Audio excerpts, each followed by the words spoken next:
welcome to the Anime Empire. I do adore a good hack and slash game, and they don't come any better than Devil May Cry.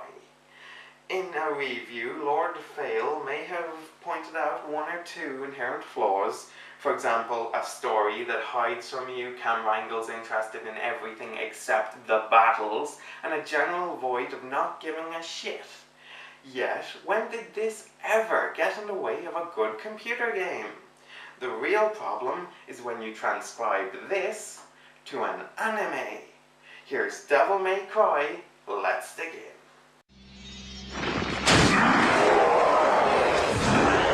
Bingo.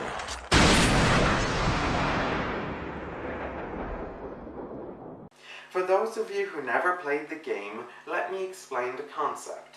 Dante is a demon hunter who's half demon himself and loves finding new and interesting ways of kicking demon ass. He's super strong, fast, and generally cannot be killed, making him the ultimate game character. Sorry, honey, but this show isn't for kids. More importantly is the fact he's a lone wolf figure. His defining characteristic is his otherness, that he doesn't belong in the demon world or the human world. This is why whenever there's an apocalypse, he rushes out like a kid to a candy store. He's most comfortable there. Shut up. Said game's chronological order is confusing as hell as well, proceeding from Devil May Cry 3, 1, 4, then 2.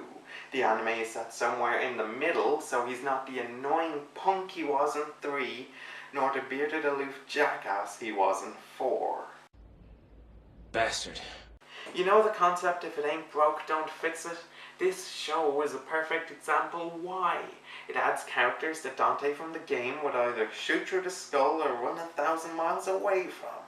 He's a frickin' agent named Morrison who gives him odd jobs and missions to do, as well as a little girl who's his maid slash sidekick named Patty.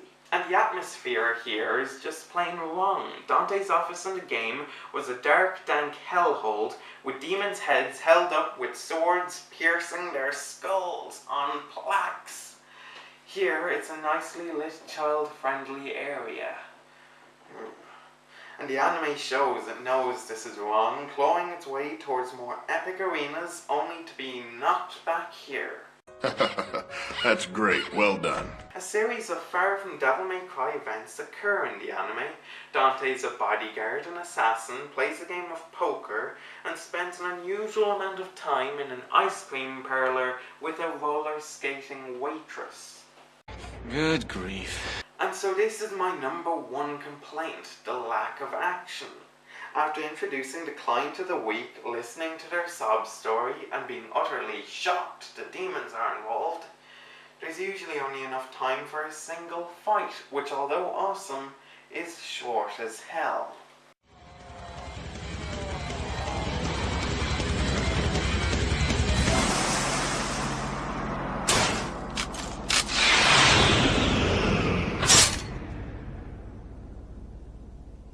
So, the structure of the show ultimately offends me. Now let's get to the plot. It amazes me that in a series containing 12 episodes, 9 are complete filler. This is because it's adapted from manga, so none of them are particularly linked, and you can watch them in any order. In episode 1, Dante is hired to bring Patty from point A to point B, a couple of demons attacking them along the way. At the end of the episode, she has nowhere else to go, so she stays with Dante. I suppose. I'd probably better decorate the outside, too. Oh, give me a break. Don't you remember all the young children from the games mocking Dante, stealing his ice cream, and complaining how the apocalypse is getting in the way of their TV shows? No, because that idea is annoying. As is a particularly weak demon that tries to kill Patty during the escort mission. A demon which Dante doesn't bother to kill because he's so weak, harmless, and puny looking.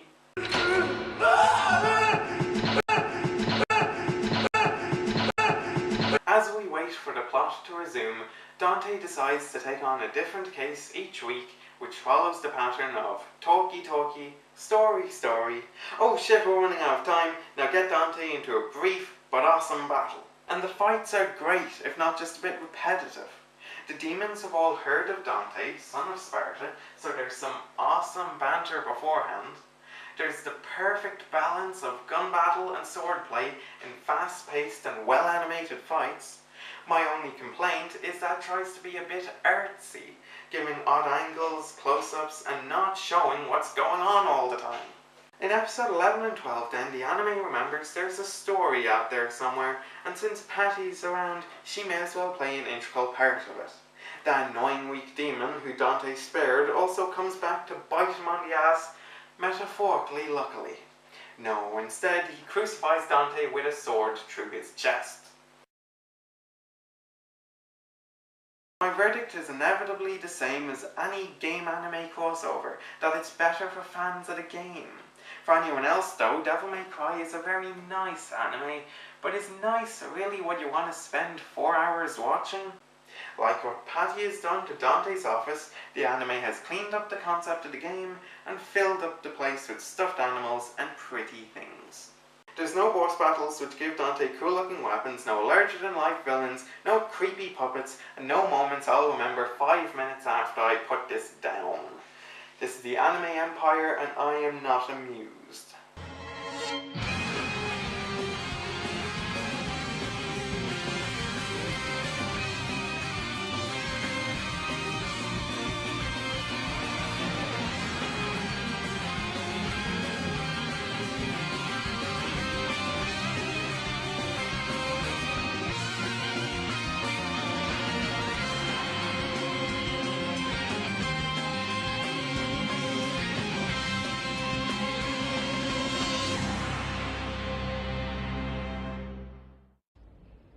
Bastard.